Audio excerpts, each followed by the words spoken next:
Welcome to sunrise coaching centre. मैं हूं निखिल रंजन और आज हम लोग स्टार्ट करने जा रहे हैं क्लास 9th में हिस्ट्री, जो है हमारा इतिहास की दुनिया।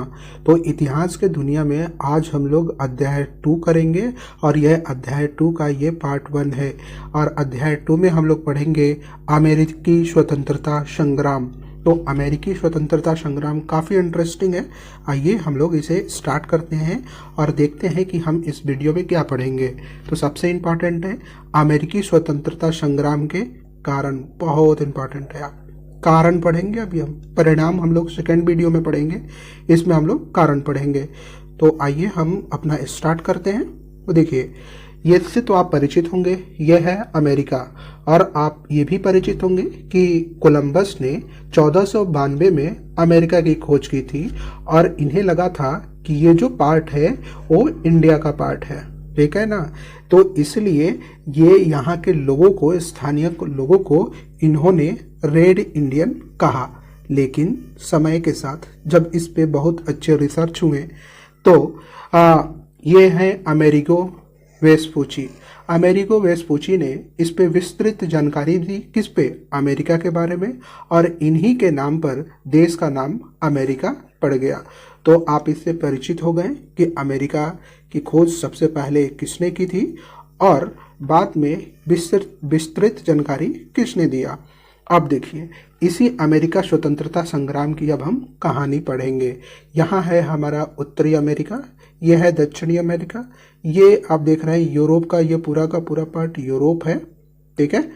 और ये है अपना प्यारा भारत और ये है अफ्रीका। तो इसे कहता है का जो ये अमेरिका है ना, जब इसकी खोज हो गई थी तो यूरोपियों के द्वारा, तो यूरोप के देशों ने यहाँ उपनिवेश बसा लिया, अपना अपना कॉलोनी बसाया, उपनिवेश बसाया और फ्रांस और इंग्लैंड का वर्चस्व स्थापित हो गया। देखिए, आए तो ये यूरोप से और अपना वर्चस्व स्थापित किया अमेरिका में। तो ये जो वर्चस्व स्थापित हो गया, यहाँ के लोगों को बहुत तरह के प्रॉब्लम्स भी हुए। आगे हम लोग देखेंगे इसके कारण में, वो कारण ही थे जो अमेरिकी स्वतंत्रता संग्राम को भड़काया। तो इसी में वर्चस्व जब स्थापित हो गया तो इसे मुक्त कराने के लिए अमेरिकी स्वतंत्रता संग्राम हुई।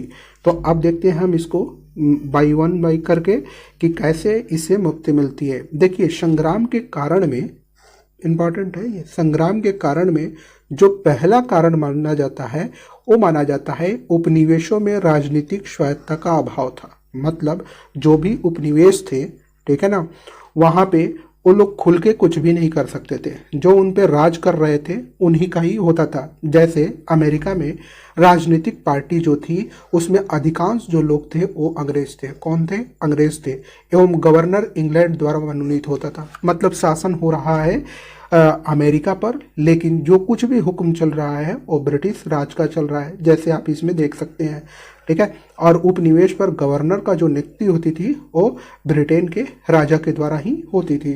तो ये भी एक कारण था जिसको हम लोग राजनीतिक स्वायत्तता का अभाव मानते हैं। उसी में अगर हम देखेंगे कि दोनों की दूरी, तो ये भौगोलिक दूरी भी एक कारण थी जो आपस में ये नहीं मिल पाए। एक तो यूरोप यहाँ, ठीक है, बीच में ये याद करिए कौन सा है, ये है अटलांटिक या अंध महासागर। उसके बाद ये उत्तरी अमेरिका, ये दक्षिणी अमेरिका, ये अफ्रीका और ये रशिया है, रूस जिसको बोलते हैं हम लोग, ये ऑस्ट्रेलिया है और ये जो है अपना प्यारा भारत है। तो यहाँ से यहाँ की जो ये दूरी थी ये भी इसके स्वतंत्रता संग्राम के कारण में थी। तो ये भौगोलिक दूरी भी इनके लिए एक कारण बनी। और उसी तरह हम लोग अगर तीसरे नंबर पर देखेंगे तो धार्मिक और सामाजिक व्यवस्था में मतभेद था। मतभेद कैसे था? क्योंकि अमेरिकी जो समाज थी ना वो समतामूलक और प्रजातांत्रिक थी। नेक्स्ट स्लाइड में भी हम लोग देखेंगे। और जो ब्रिटिशवासी समाज जो था वो सामंतवादी था, पूरे के पूरे सामंतवादी। इसमें जो अमेरिका वाले में थे, इसमें था प्यूरिटन, मतावलंबी थे, ठीक है। और यहाँ पे थे एलिंगकन या एलिंगकन मत जो है और चर्च जो है, इनका वर्चस्व स्थापित रहता है और ये सामंतवाद को ज़्यादा प्रेफर करते हैं। और आप इससे परिचित हैं कि सामंतवाद किसी भी जगह के लिए कितना खतरनाक है, ठीक है। तो और लेकिन अमेरिका का जो समाज था वो समतामूलक था और प्रजातांत्रिक था, तो दोनों में कॉन्फ्लिक्ट तो होने ही थे। अब उसी तरह आप सेम चीज़ है जो आप देख सकते हैं यहाँ पे, अंग्रेजी जो थे वो सामंत थे और एलिंगटन जो इनका मत था, पोप का बहुत ज़्यादा चर्च का इंटरफेरेंस था, लेकिन अमेरिका में जो था वो प्रजातांत्रिक था, सबको ध्यान दिया जाता था। यहाँ पे प्यूरिटन मत था। ये भी एक कारण है जिसमें कौन से कारण, धार्मिक और सामाजिक व्यवस्था में मतभेद थे, यानी कि दोनों के व्यवस्थाओं में अलग अलग चीज़ें देखी गई। अब देखिए एक और बहुत ही इंटरेस्टिंग और बहुत ही इम्पॉर्टेंट, ये है सप्तवर्षीय युद्ध। सप्तवर्षीय 7 ईयर वार जो होता है 1756 से 63 के बीच में लड़ा जाता है। किसके किसके बीच में, इंग्लैंड और फ्रांस के बीच में। और यहाँ पे ना फ्रांस की पराजय हो जाती है, ध्यान रखिएगा। सप्तवर्षीय युद्ध में फ्रांस की पराजय हो जाती है और इस घटना ने अमेरिका को स्वतंत्रता की इच्छा को जगा दिया। ये जो घटना थी, फ्रांस जब हार गया, ठीक है, तो अमेरिका के जो अंदर एक स्वतंत्रता की इच्छा थी उसे और भी भड़का दिया। इसलिए सप्तवर्षीय युद्ध का प्रभाव देखा जाता है अमेरिकी स्वतंत्रता संग्राम में। वैसे ही अगर आप देखेंगे तो प्रगति विरोधी आर्थिक नीति थी वहाँ की, जैसे उपनिवेश ये पूरी की पूरी अपने तरफ ही हर एक चीज़ को हड़प लेना चाहते थे, तो कोई प्रगति नहीं होने देना चाहते थे और उसको सप्रेस्ड करके यानी दबा करके रखना चाहते थे। जबकि वही उपनिवेशी जो थे अब इनका खुल करके विरोध करने लगे थे। तो ये जो इनकी आर्थिक की भी नीति थी वो भी गड़बड़ थी। अब देखिए इसके और भी कारण में एक था आपत्तिजनक कर। बहुत टैक्स जो ये लोग लगा दिए थे आपत्तिजनक। इस टैक्स में कैसे, आखिर में ये टैक्स लगाया कैसे, तो आप देखिए सप्तवर्षीय युद्ध होता है, उसमें फ्रांस की हार हो जाती है, लेकिन इस लड़ाई में सारे पैसे खत्म हो जाते हैं इंग्लैंड के। तो वो क्या करता है ना, इसके क्षतिपूर्ति हेतु उसको पूरा करने के लिए, पैसों को पूरा करने के लिए यहाँ का प्रधानमंत्री ग्रेनविल ये ने उपनिवेशियों से ले लेते। अब इनका मन बन रहा है, इनका एक विचार बन रहा है कि अब इस पैसा को उपनिवेशियों से ही कैसे वसूला जाए। तो इन्होंने क्या किया, देखिए इन्होंने एक एक्ट पारित किया 1765 में, वो था स्टाम्प एक्ट। बहुत इंपॉर्टेंट है ना। ये इन्होंने क्या किया, स्टाम्प एक्ट पारित किया। किसने, प्रधानमंत्री ग्रैनविल ने, ठीक है। और ये आपत्तिजनक कर में ही शामिल है। तो इसमें स्टाम्प कर जब इन्होंने लगाया तो इसमें लगाया 20 शिलिंग का स्टाम्प लगाना अनिवार्य कर दिया, है ना। कितना, 20 शिलिंग का स्टाम्प लगाना अनिवार्य कर दिया। और 65 के बाद देखिए 1765, इसके 2 साल बाद 67 में उपभोक्ता वस्तुओं पर कर लगा दिया गया। और कौन लगाया, ब्रिटिश संसद द्वारा। देखिए कितना इन पे फिर से, तो जो उपभोक्ता वस्तुएं थे जैसे कागज, शीशा, चाय, रोगन, ये सब पर कर्ज लगने लगे। तो जब ये कर लगने लगे, ठीक है, तो और यहाँ पे स्टाम्प एक्ट भी था, स्टाम्प ड्यूटी भी लगा दिया था यहाँ पे उन्होंने। तो सैमुअल एडम्स, ये इंपॉर्टेंट है, इन्होंने प्रतिनिधित्व नहीं तो कर नहीं का नारा दिया, है ना। कौन, सैमुअल एडम्स ने प्रतिनिधित्व नहीं तो कर नहीं का नारा दिया। और देखिए आगे क्या होता है, जब इन्होंने नारा दिया तो उपनिवेशियों ने ब्रिटिश सरकार की कार्रवाई पर, जब वहाँ पे ब्रिटिश सरकार वहाँ उनके विरोध में जब कार्रवाई करने लगी, तो इसके विरोध के लिए उपनिवेशियों ने, जो वहाँ पे उपनिवेश लोग जो थे, उन्होंने स्वाधीनता के पुत्र एवं स्वाधीनता की पुत्रियाँ आदि संस्थाएं स्थापित कर दी। बहुत इंपॉर्टेंट है यहाँ पे, कौन किया, अमेरिका के उपनिवेश वासियों ने स्वाधीनता के पुत्र और स्वाधीनता की पुत्रियों आदि की संस्थाएं स्थापित की। कब की, जब ब्रिटिश सरकार की कार्रवाई का विरोध करने के लिए। तो ये था आपका कर का आपत्तिजनक, इन्होंने जो कर लगाया था। उसके बाद भूमिका रही लेखक और प्रचारकों की भूमिका रही। इसमें जो सबसे फेमस थे वो थे थॉमस पेन। ये 1776 में इन्होंने एक कॉमन सेंस लघु पत्रिका लिखा और इससे सारे जन जन में भी संदेश पहुंचाने का बहुत बेहतरीन काम किया। तो लेखक और प्रचारकों की भूमिका भी बहुत अहम रही स्वतंत्रता संग्राम में। उसके बाद देखिए जॉर्ज तृतीय, ये निरंकुश थे और आपको मालूम ही है कि ये निरंकुश होने का क्या मतलब है, यानी कि ये चाहे जैसे चाहे वैसे ही हो, कुछ लोगों के मन से नहीं हो, यानी कि केवल और केवल राजा का निरंकुश हो जाना, ठीक है, उसके जो शासन व्यवस्था का दिखा सकता है कि वो कितने सामंती थे और कितने उनके अंदर लोगों के प्रति उतनी बेहतरीन भावनाएं नहीं थी। जॉर्ज तृतीय ये इंग्लैंड के शासक थे और इन्होंने ही निरंकुश नीति अपनाया था। व्यक्तिगत शासन के सिद्धांत में ये विश्वास करते थे और इनका मानना था कि सामंती व्यवस्थाएं जो है वो एकदम ही सही हैं। इसी कारण में एक हो जाता है बोस्टन चाय पार्टी। बहुत ही इंटरेस्टिंग है बोस्टन चाय पार्टी। हम लोग इसलिए भी बहुत ही इंटरेस्टिंग से पढ़ पाते हैं क्योंकि देखिए इसका संबंध सीधे भारत से भी है। जैसे 1773 में चाय कानून द्वारा ईस्ट इंडिया कंपनी EIC क्या हुआ, ईस्ट इंडिया कंपनी को भारत से अमेरिका चाय भेजने का एक अधिकार प्राप्त हुआ। अब देखिए भारत से कहाँ जाएगा, अमेरिका। आगे हम लोग स्लाइड में मैप पे देखेंगे। तो भारत से अमेरिका जब चाय भेजने का एक अधिकार प्राप्त हुआ तो हुआ क्या, एक घटना हो जाती है और वो थी जब चाय बोस्टन बंदरगाह, कहाँ, अमेरिका, बोस्टन बंदरगाह अमेरिका पहुंचा तो वहां के नागरिकों द्वारा चाय की सभी पेटियां समुद्र में फेंक दी, क्योंकि ये किसके विरोध में थे, इंग्लैंड के विरोध में थे। ये स्वतंत्रता चाहते थे और वहां पे संग्राम भी हो भी रही थी।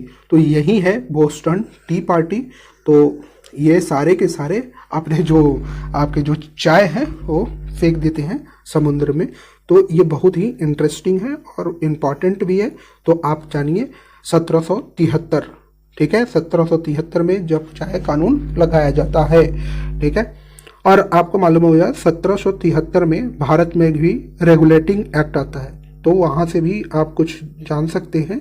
लेकिन खैर हम लोग इसे आगे बढ़ाते हैं। तो आप यहाँ देख सकते हैं ये अपना प्यारा भारत है। अब यहाँ से चाय जो है सीधे अमेरिका की तरफ मूव किया और यहीं पे बोस्टन में, ठीक है, उस चाय को फेंक दिया गया। तो ये हमारा रहा बोस्टन टी पार्टी। अब देखिए ये बहुत इम्पॉर्टेंट है। इसी बीच 5 सितंबर 1774 को, कब, 5 सितंबर 1774 को 133 उपनिवेशों के प्रतिनिधियों का, ठीक है, प्रतिनिधियों का, किनका, प्रतिनिधियों का फिलाडेल्फिया शहर है ना, ये क्या है, फिलाडेल्फिया शहर में महादेशीय सम्मेलन का आयोजन किया गया। अब जब ये आयोजन किया गया और इसमें ब्रिटिश कानून का विरोध शुरू हुआ, और कौन लोग कर रहे थे, उपनिवेशों के प्रतिनिधि, जो भी गुलाम थे उनके प्रतिनिधि लोग किए थे। कब, 5 सितंबर 1774 को, है ना। कहाँ, फिलाडेल्फिया में। ये देखिए आप, प्रथम सम्मेलन है ये फिलाडेल्फिया का। और हम लोग देखेंगे द्वितीय सम्मेलन के बाद तो सारा काम ही तमाम हो जाता है, ठीक है। तो आप देखिए, ये देखें, उसके बाद होता क्या है कि 18 अप्रैल 1775, इंपॉर्टेंट है, क्या है, लिंकिंस्टन में संघर्ष हुआ। कहाँ, लिंकिंस्टन, ध्यान रखिए,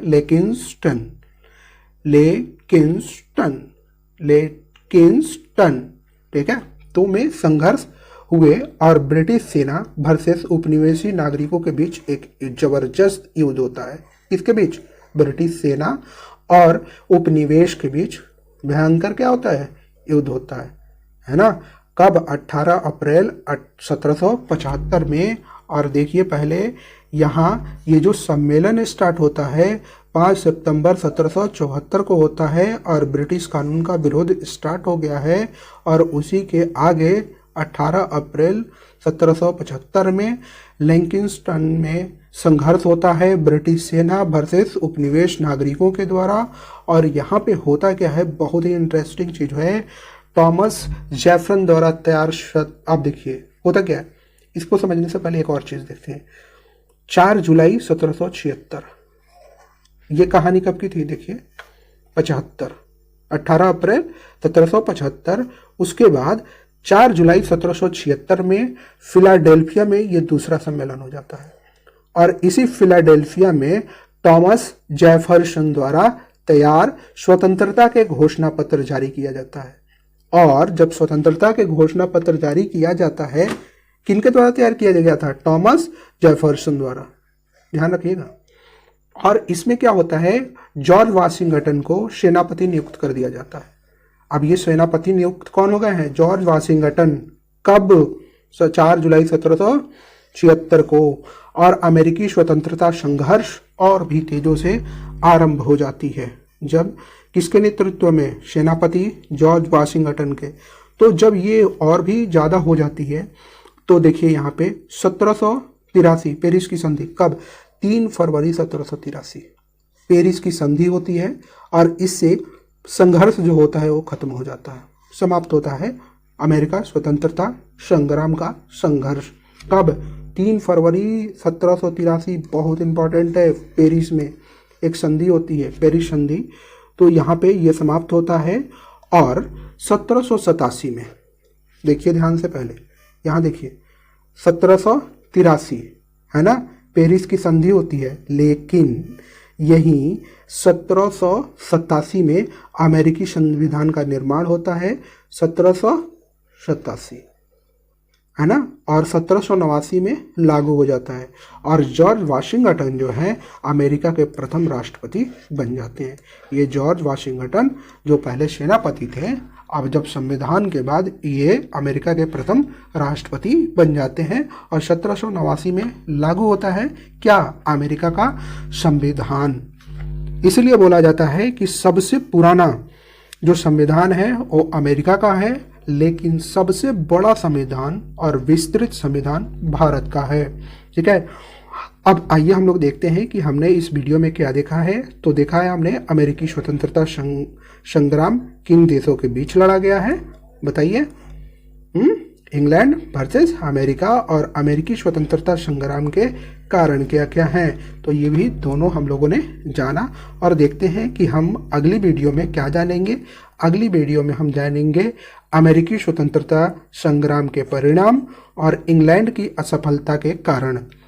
क्या? अमेरिकी स्वतंत्रता संग्राम के परिणाम पर अब फोकस करेंगे, इंग्लैंड के असफलता के कारण जानेंगे और अमेरिका के उपनिवेश इसको जानेंगे।